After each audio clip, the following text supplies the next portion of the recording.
First off, well, thank you very much for doing this. Let me ask you back to the beginning. Why are you a police officer? Why did you become a cop? Oh, so, long story. So, like everybody, when you come out of high school, you wonder what's next for me, and you start working in different jobs. And I always was a worker, so I had up to 3 jobs at a time.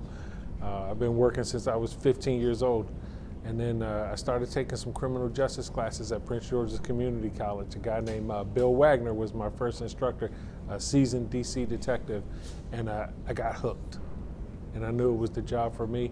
And when I went to the academy, I stayed hooked, and I've been hooked ever since. So it's a career and a profession that I love.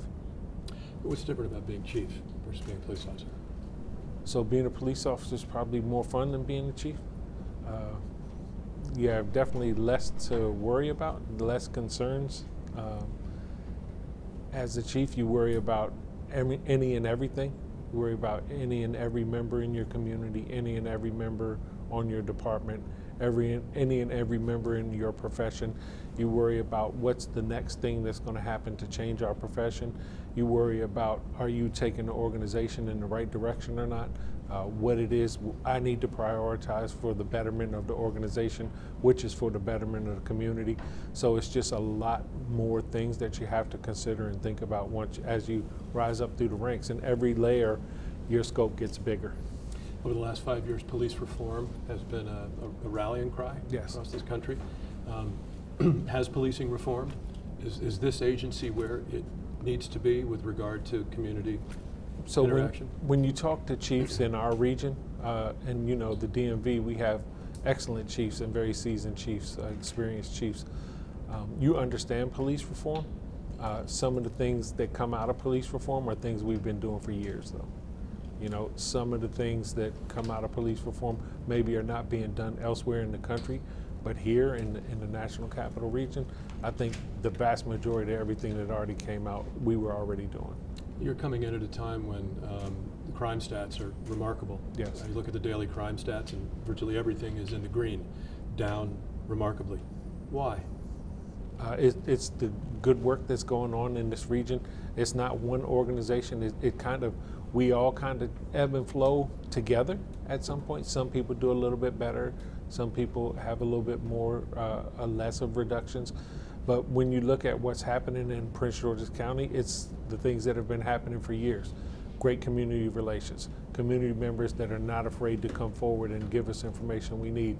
Advancements in technology that let police departments be a little bit more analytical. So we kind of see where we have trends and patterns coming up a little faster now, so we can try to intercede on that and reduce crime that way. But then there's been some changes too with the things that Ms. Braveboy has done as her previous position in the state's attorney office, where some people are getting held a little bit longer that need to get held. There's some diversion programs that are shown to be working with rehabilitating some folks. So I think there's not one magic thing that's happening to reduce crime. I think it's a culmination of everything that's going on. Your predecessor was frustrated, frequently spoke out about juvenile justice, and this feeling that juveniles are not being held accountable for some very serious crimes.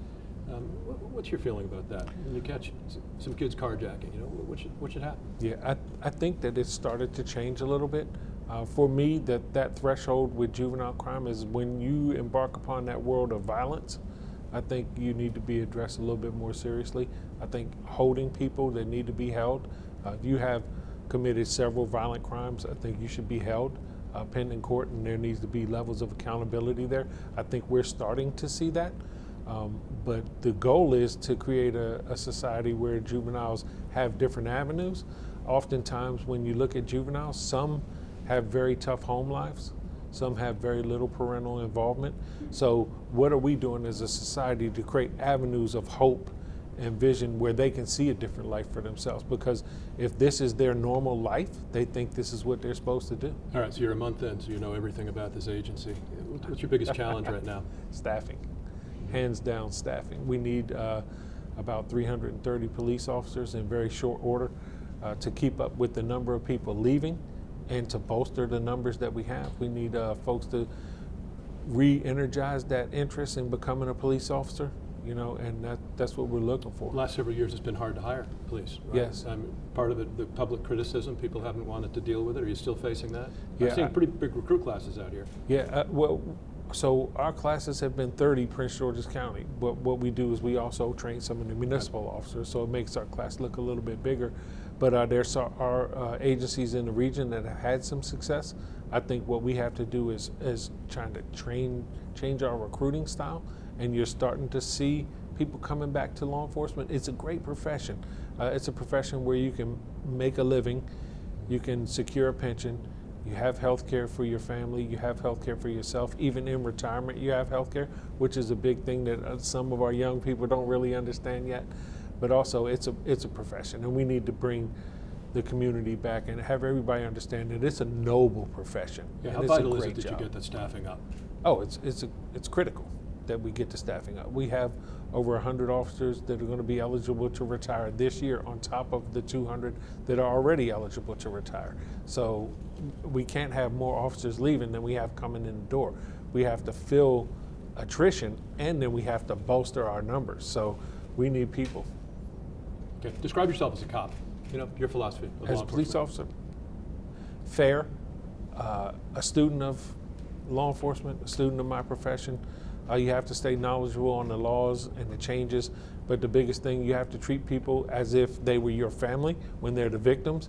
And when you have to make an arrest, make an arrest. When you have to use force within the Constitution, within the policies of this police department, but once you have somebody in custody, they're in custody, and that's it. Now you have to start their rebuilding phase as well, because being arrested is traumatic. Who wants to be arrested? But part of that, are you going to, realize that you're dealing with a person here and treat that individual with respect? And that's what I've always done, and that's what I'll always do. Thank you. Yeah, Appreciate my it. pleasure, sir.